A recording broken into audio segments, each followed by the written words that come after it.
perjalanan hidup. Adalah pernyataan kasih sayang Tuhan kepada umatnya dalam waktu yang terus bergulir hingga terus nampak karya Allah. Kita yang tengah menapaki ujung dunia adalah orang yang tak perlu bertanya mengapa harus berjumpa dengan banyak peristiwa. Sebab hari-hari seperti air mengalir, dan setiap orang percaya membawa kabar baik penuh harap. Sebagai orang-orang yang dikasihi Allah, dalam kepastian iman akan janji penyertaannya, marilah petiklah kecapi dan mainkan gambus 10 tali. Tuhan Allahmu adalah yang maha perkasa. Ajaklah semua ciptaan dari segala penjuru.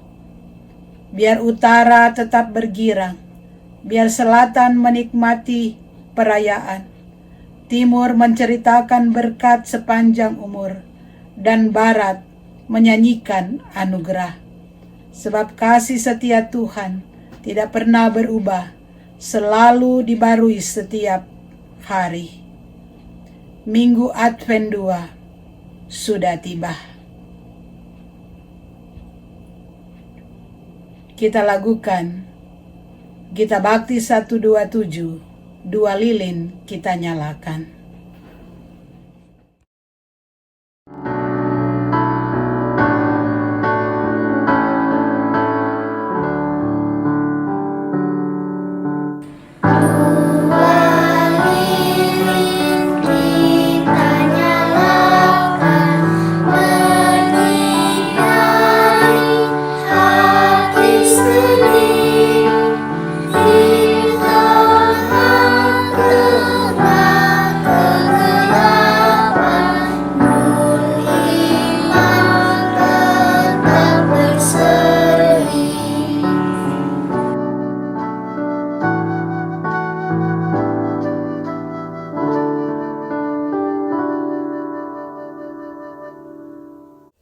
Saya jemput semua untuk berdiri.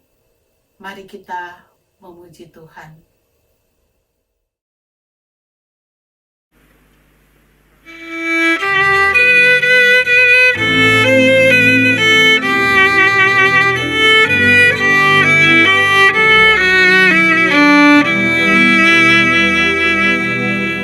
Oh, datanglah Immanuel, tebus umatmu Israel, yang dalam berkeluh kesah menantikan penolongnya. Bersoraklah, hai Israel, menyambut Sang Immanuel.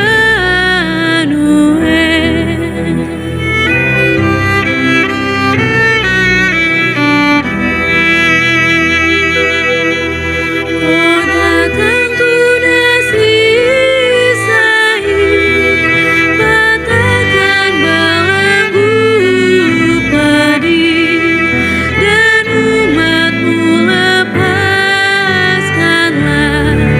dari lepas sengsaranya. Bersoraklah, hai Israel, menyambut Sang Immanuel.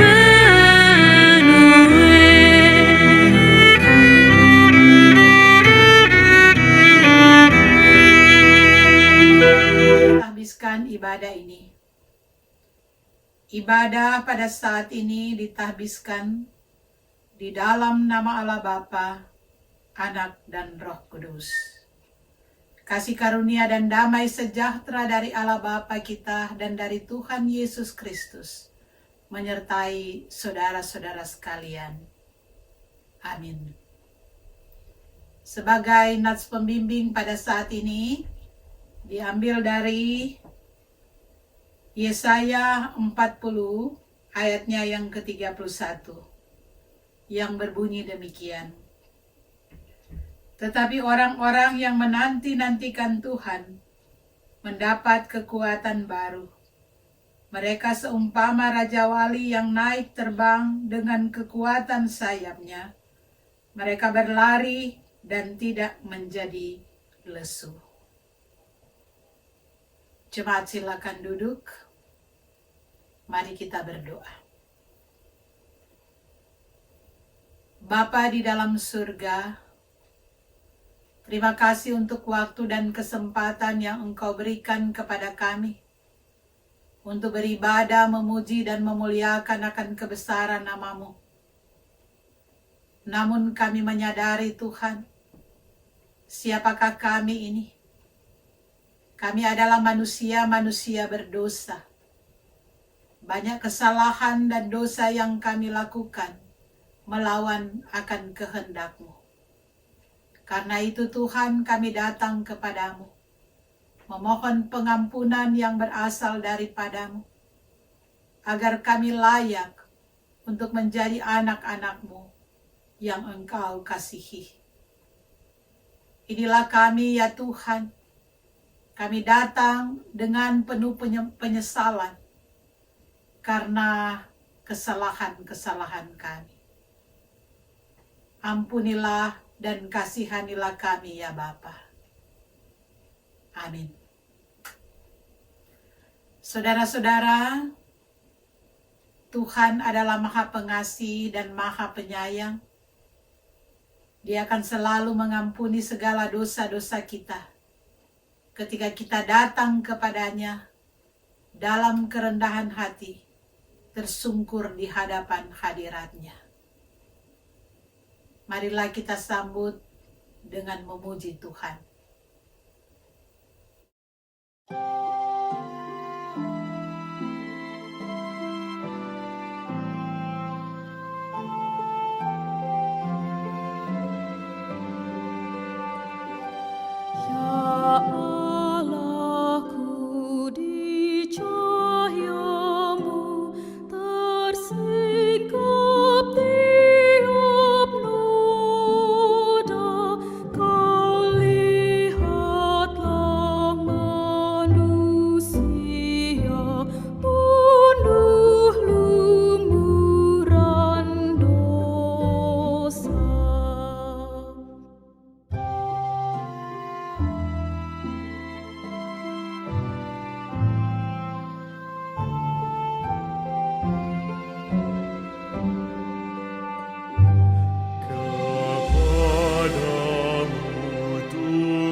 Saudara-saudara, sebelum kita membaca firman Tuhan, mari kita minta bimbingan Roh Kudus. Kita berdoa. Ya Tuhan, pada saat ini kami akan membaca dan merenungkan sabda firman Tuhan. Karena itu, urapilah kami semua dengan kuasa Roh Kudus-Mu, agar kami dapat memahami akan kebenaran firman-Mu. Berfirmanlah ya Tuhan, kami siap mendengarkannya. Di dalam nama Yesus. Amin. Saudara-saudara, pembacaan Alkitab kita pada saat ini dari Injil Matius 3 ayat 1 sampai dengan 12. Matius 3 ayat 1 sampai 12 berbunyi demikian. Pada waktu itu, tampillah Yohanes Pembaptis di padang gurun Yudea dan memberitakan, "Bertobatlah, sebab kerajaan surga sudah dekat."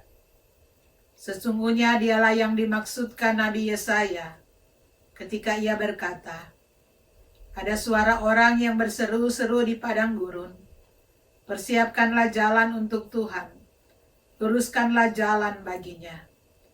Yohanes memakai jubah bulu unta dan ikat pinggang kulit, dan makanannya belalang dan madu hutan. Maka datanglah kepadanya penduduk dari Yerusalem, dari seluruh Yudea, dan dari seluruh daerah sekitar Yordan. Lalu sambil mengaku dosanya, mereka dibaptis oleh Yohanes di sungai Yordan.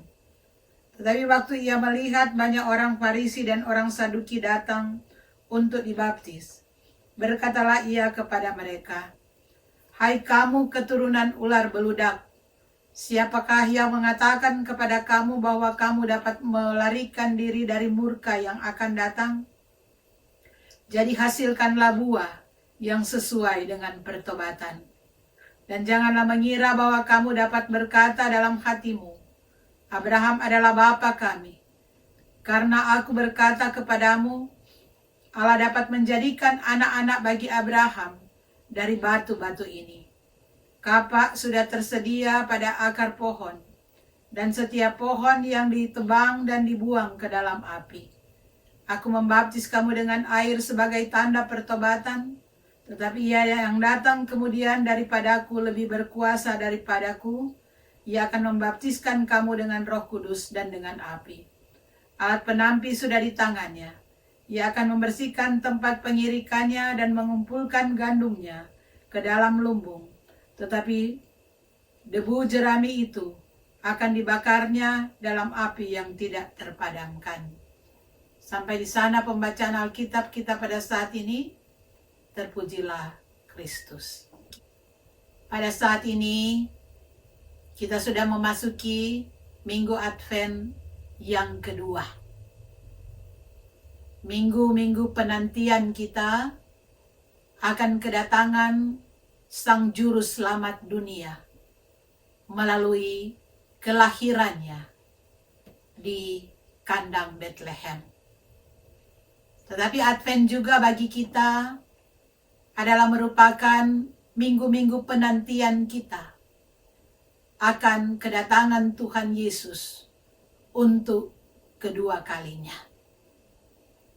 Saudara-saudara, tentunya kita memahami bagaimana makna daripada Advent untuk kita semua di masa-masa penantian ini.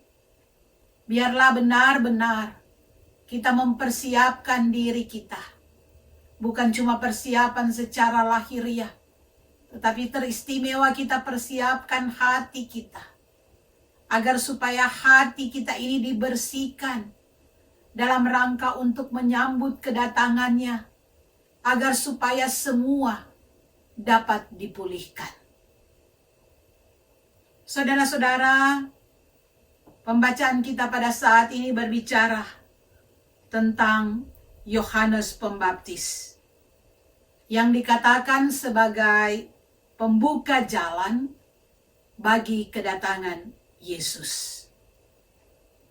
Dan memang saudara-saudara, kedatangan Yohanes Pembaptis sudah dinubuatkan di dalam kitab Perjanjian Lama, dinubuatkan oleh Nabi Yesaya. Dan kalau kita lihat saudara-saudara, silsilah dari Yohanes Pembaptis ini, maka dia masih punya hubungan saudara dengan Yesus. Oleh karena Elisabet, yang adalah ibu daripada Yohanes Pembaptis, masih bersaudara dengan Maria, ibu Yesus. Oleh sebab itu saudara-saudara, pada waktu malaikat dia datang kepada Maria, menyampaikan kehamilannya, maka dia mendatangi Elisabet, saudaranya, yang pada waktu itu sudah hamil 6 bulan. Karena memang mereka adalah saudara, dan sebagai saudara hubungan mereka terjalin dengan baik. Dan memang kalau kita lihat kehamilan dari Elizabeth adalah merupakan suatu keajaiban. Minggu lalu di dalam khotbah kita sudah membahas tentang Elizabeth. Jadi apa yang terjadi di dalam kehidupannya adalah merupakan suatu mujizat yang bagi manusia tidak mustahil, tetapi bagi Tuhan tidak ada yang mustahil. Karena Elizabeth sudah dikatakan dia mandul. Tetapi apapun manusia, apapun yang dikatakan, walaupun dikatakan tidak dapat lagi, tetapi kalau Tuhan berkehendak, maka semuanya akan terjadi. Kita lihat juga saudara-saudara, ketika Yohanes Pembaptis berada di dalam kandungan, ayahnya Sakaria juga sempat menjadi bisu, dan dia baru dapat berbicara ketika Yohanes Pembaptis lahir. Saudara-saudara jemaat Tuhan, sebelum Yohanes Pembaptis ada untuk datang mempersiapkan jalan bagi kedatangan Yesus, maka memang kita tahu bahwa Allah, dia sempat berdiam diri selama kurang lebih 400 tahun lamanya. 400 tahun lamanya Allah tidak pernah lagi mengirimkan nabi-nabi untuk datang kepada umat, untuk memberitakan pertobatan. Tetapi Allah membiarkan mereka. Karena Allah sudah bosan. Nabi-nabi diutus oleh Allah untuk datang, tetapi mereka tetap berkeras hati. Mereka tidak mendengar apa yang diberitakan. Sehingga kita lihat Allah sempat berdiam diri selama 400 tahun lamanya. Di antara perjanjian lama sampai kepada perjanjian baru.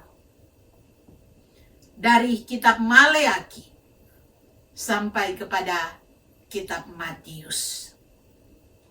Kita bisa bayangkan saudara-saudara, 400 tahun lamanya tidak ada berita lagi. Tidak ada teguran-teguran lagi bagi umat. Tapi saudara-saudara, memang kalau orang-orang yang tidak suka ditegur, tidak suka dinasehati, yang suka-suka dia, tentunya hal ini merupakan hal yang menggembirakan. Karena tidak ada yang menegur, tidak ada lagi firman yang disampaikan. Itulah sebabnya saudara-saudara, kedatangan Yohanes Pembaptis merupakan gangguan bagi orang-orang Farisi dan orang-orang Saduki. Mereka adalah orang-orang terhormat yang berpengaruh baik di dalam kehidupan masyarakat. Tapi di dalam kenyataan, mereka melaksanakan tugas dan tanggung jawabnya hanyalah merupakan kedok. Karena sesungguhnya perbuatan-perbuatan mereka adalah perbuatan-perbuatan yang jahat. Kelihatan mereka melaksanakan tugas di bait Allah.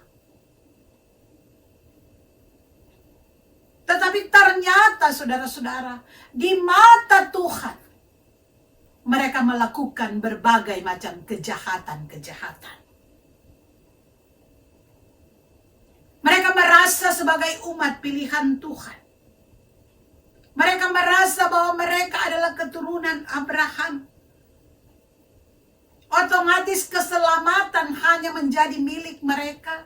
Itulah yang membuat keangkuhan terjadi di dalam kehidupan mereka. Mereka menganggap bahwa mereka umat Allah dan orang lain tidak. Ternyata saudara-saudara, Allah kita tidak menilai seseorang dari statusnya, tetapi Allah menilai seseorang itu dari hatinya, dari sikap hidupnya. Itulah sebabnya kita lihat di dalam pembacaan kita tadi, menghadapi orang-orang seperti ini, Yohanes Pembaptis bicara keras. Ketika orang Farisi dan Saduki datang, mau dibaptis, dia katakan, "Hai kamu keturunan ular beludak." Yohanes tidak katakan, "Hai kamu keturunan Abraham, hai kamu umat pilihan." Tidak. Yohanes katakan, "Kamu keturunan ular beludak."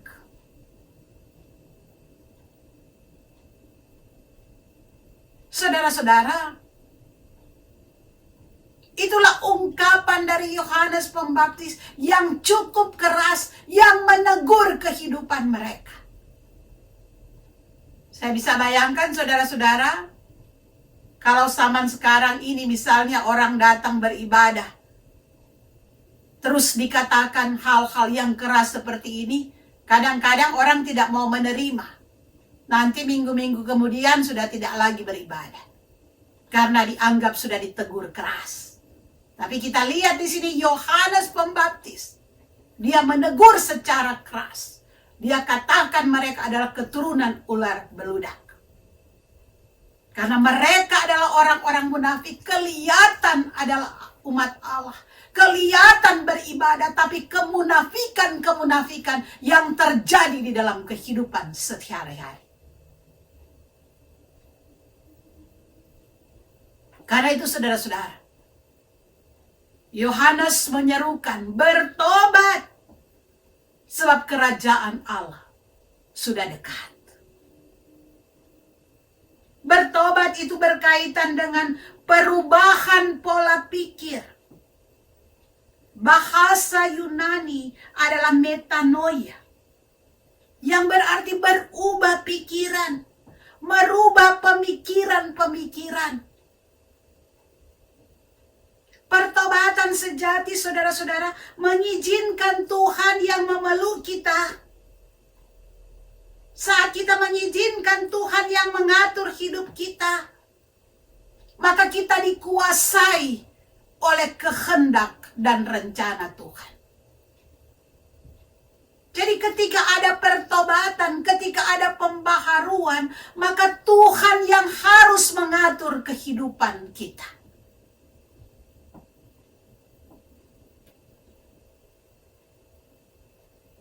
Jadi saudara-saudara, firman Tuhan pada saat ini mau diingatkan juga kepada kita sekalian. Berita firman Tuhan pada minggu Advent yang kedua ini, agar kita membaharui diri. Kata Yohanes, bertobatlah sebab kerajaan Allah sudah dekat. Kita lihat saudara-saudara, ini disampaikan oleh Yohanes kepada semua, kepada ahli-ahli Taurat, yang kelihatan mereka adalah orang-orang yang taat, padahal di mata Tuhan mereka melakukan kejahatan. Tuhan itu melihat segalanya di dalam kehidupan kita.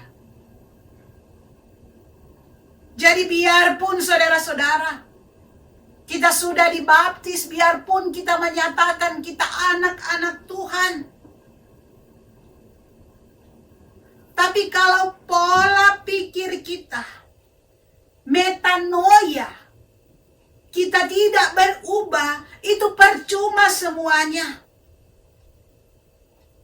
Biarpun kita mengatakan kita anak-anak Tuhan, biarpun kita mengatakan saya rajin berdoa, saya rajin baca firman Tuhan, tetapi ketika di dalam kehidupan kita, kita inginkan apa yang kita mau, itu yang harus terjadi.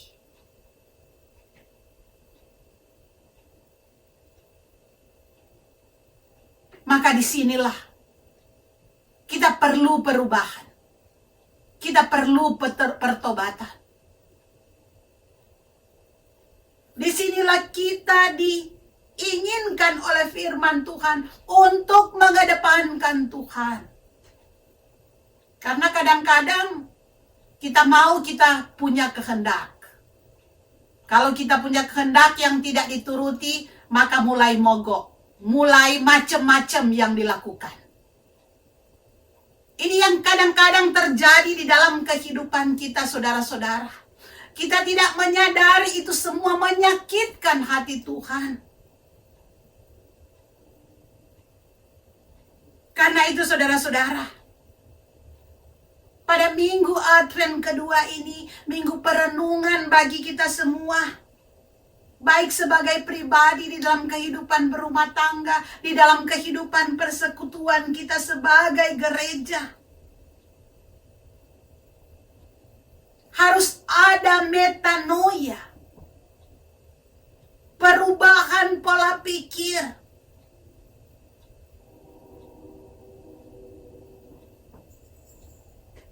Ketika di dalam kehidupan kita, saudara-saudara, ketika dalam perjalanan kehidupan ini, kadang-kadang kita tidak mau diatur oleh Tuhan melalui firman Tuhan, berubahlah.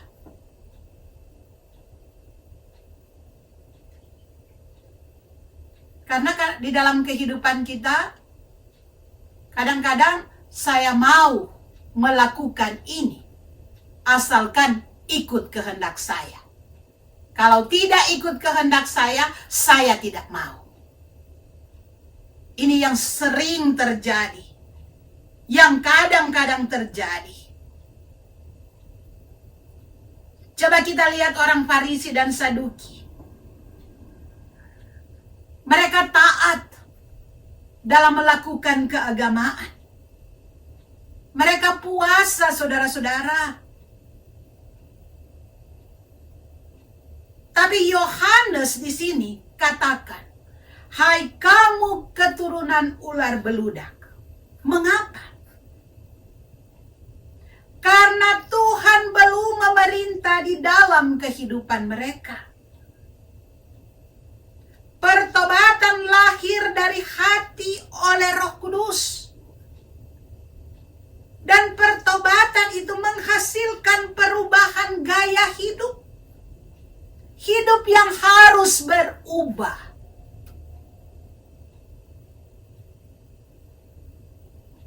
Jangan cuma kelihatan di hadapan manusia, tetapi terutama berubah dan dapat dilihat oleh Tuhan bahwa saya sudah berubah.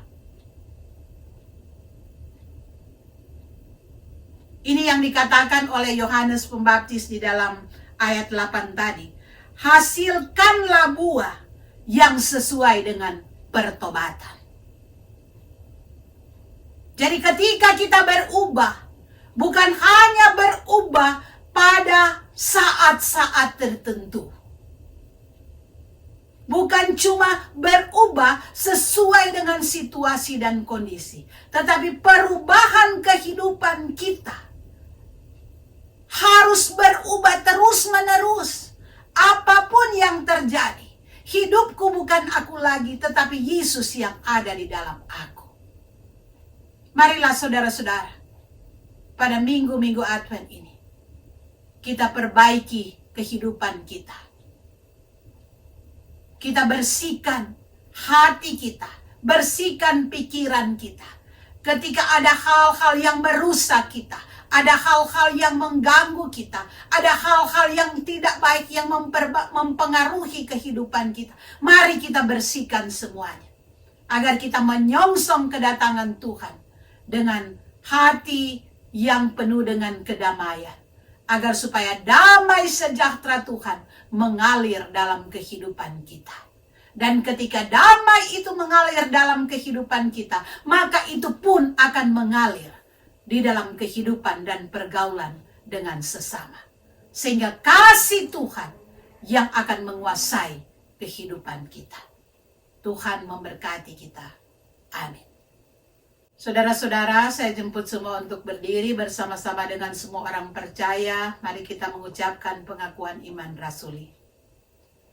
Aku percaya kepada Allah, Bapa yang Maha Kuasa, Halik langit dan bumi, dan kepada Yesus Kristus, anaknya yang tunggal Tuhan kita, yang dikandung daripada Roh Kudus, lahir dari anak darah Maria, yang menderita sengsara di bawah pemerintahan Pontius Pilatus, disalibkan, mati dan dikuburkan, turun ke dalam kerajaan maut, pada hari yang ketiga bangkit pula dari antara orang mati, naik ke surga, duduk di sebelah kanan Allah, Bapa yang Maha Kuasa, dan akan datang dari sana untuk menghakimi orang hidup dan yang mati. Aku percaya kepada Roh Kudus, gereja yang kudus dan am, persekutuan orang kudus, pengampunan dosa, kebangkitan daging, dan hidup yang kekal. Jemaat silakan duduk. Saudara-saudara, mari kita menghadap Tuhan di dalam doa. Kita berdoa. Bapa di dalam surga, kami menaikkan puji dan syukur kepadamu pada saat ini. Kami boleh beribadah, memuji dan memuliakan akan kebesaran namamu pada hari Minggu Advent yang kedua ini. Tolonglah kami Tuhan untuk menjadi pelaku-pelaku firman, bukan hanya sebagai pendengar saja. Kami mau berdoa untuk semua yang boleh beribadah bersama-sama pada saat ini dimanapun berada. Engkau tahu ya Tuhan, bahwa kami mempunyai kerinduan yang sama. Karena itu, dalam berbagai macam latar belakang kehidupan, kami datang menghadap Engkau Tuhan. Karena itu kami mohon Engkau senantiasa menyertai kehidupan kami, baik pribadi, rumah tangga, dalam pekerjaan-pekerjaan kami setiap hari. Berikan kekuatan dan kesehatan kepada kami Tuhan, apa terlebih ya Tuhan, di masa-masa sukar sekarang ini, dengan adanya pandemi virus corona. Engkau tahu Tuhan, akan kehidupan manusia yang terancam. Tetapi tolonglah ya Tuhan, Engkau pagari kami semua dengan kuasa-Mu, agar supaya kami tetap berada dalam perlindungan dan pertolongan hanya berasal dari Tuhan saja. Kami mau berdoa untuk jemaat GPIB USA, Tuhan berkati akan kehidupan kami semua ya Tuhan. Tolonglah kami, baik pribadi, rumah tangga, pekerjaan-pekerjaan kami. Tolong juga ya Tuhan, agar walaupun kami saat ini jauh terpisah satu dengan yang lain, Tuhan juga yang akan menerangi kami dengan kuasa Roh Kudus-Mu, agar ikatan cinta kasih di antara kami semua akan selalu boleh nyata. Kami diikat oleh kasih persaudaraan sebagai satu persekutuan jemaat GPIB USA. Kami mau berdoa ya Tuhan, untuk mereka-mereka yang berada dalam pergumulan-pergumulan, Tuhan yang akan melawat. Bagi mereka yang sakit, Tuhan yang akan menjamah dan menyembuhkan. Kami berdoa untuk Bapak Edison Sambuaga dalam pemulihannya ya Tuhan. Tuhan tolong agar dia boleh kembali sehat, kembali pulih seperti sedia kala, dan dia boleh menjalankan akan kehidupan dengan kekuatan dan kesehatan yang berasal dari Tuhan. Engkau juga yang menolong kami, mungkin di antara kami yang beribadah dalam kelemahan tubuh, Tuhan yang akan menjamah dan menyembuhkan.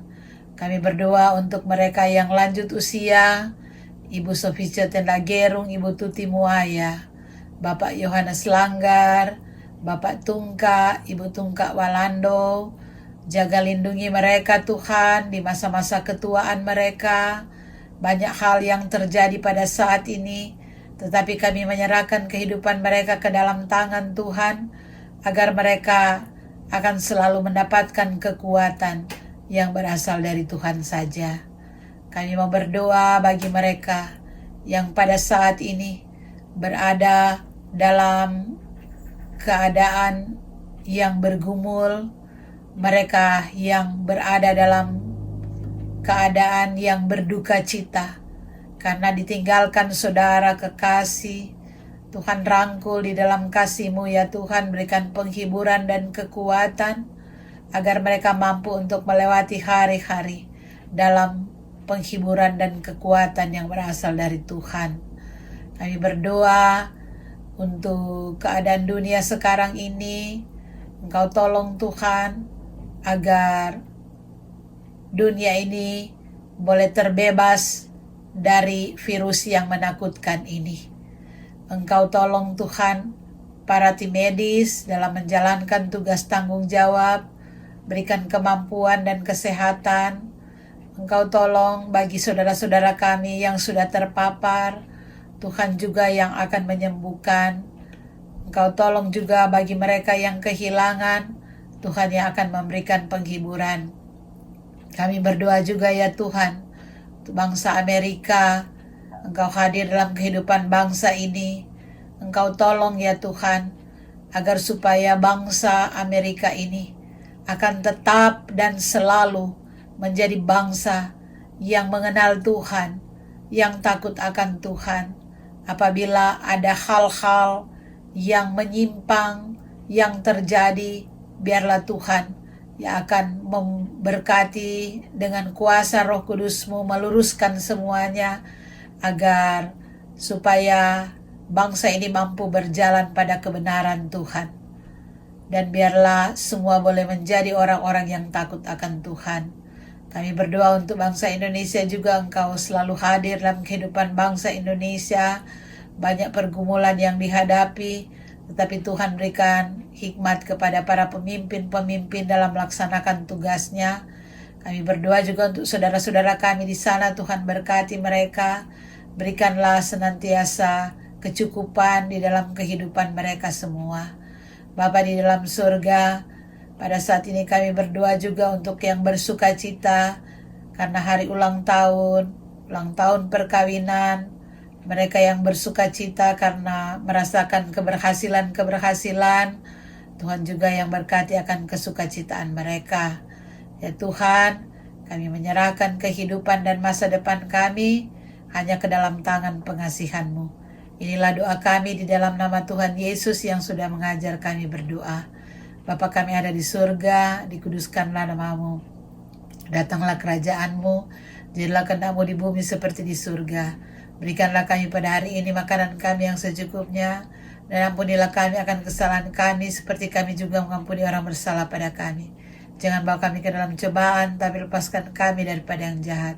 Karena Engkau punya kerajaan dan kuasa dan kemuliaan sampai selama-lamanya. Amin. Saudara-saudara, tibalah saatnya kita akan memberikan persembahan sebagai ungkapan syukur kita atas berkat-berkat Tuhan. Dengarkanlah nats persembahan dari 2 Korintus 8 ayat 2 yang berbunyi demikian. Selagi dicobai dengan berat dalam berbagai penderitaan, sukacita mereka meluap, dan meskipun mereka sangat miskin, namun mereka kaya dalam kemurahan. Marilah kita memberikan persembahan, kita kirimkan melalui Zelle GPIB USA, atau kita berikan kepada bendahara. Tuhan memberkati akan persembahan yang sudah kita berikan. Saudara-saudara, saya jemput semua untuk berdiri. Kita akan tutup ibadah kita pada saat ini dengan memuji Tuhan.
Kau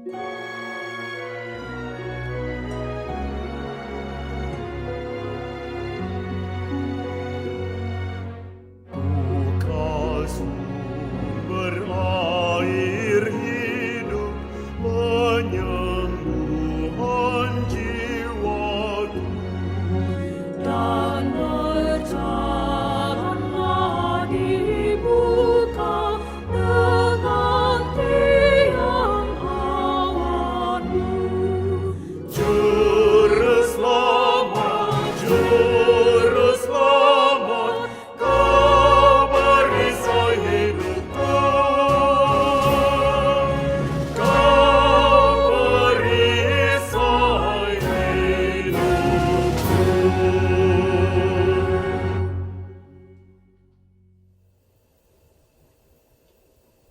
Kembalilah di dalam kehidupan, lakukanlah firman Tuhan yang sudah saudara dengar. Pulanglah dalam damai sejahtera dan terimalah berkat Tuhan. Anugerah Tuhan kita Yesus Kristus, kasih Allah Bapa, dan persekutuan Roh Kudus akan selalu menyertai kita sekarang sampai selama-lamanya. Amin.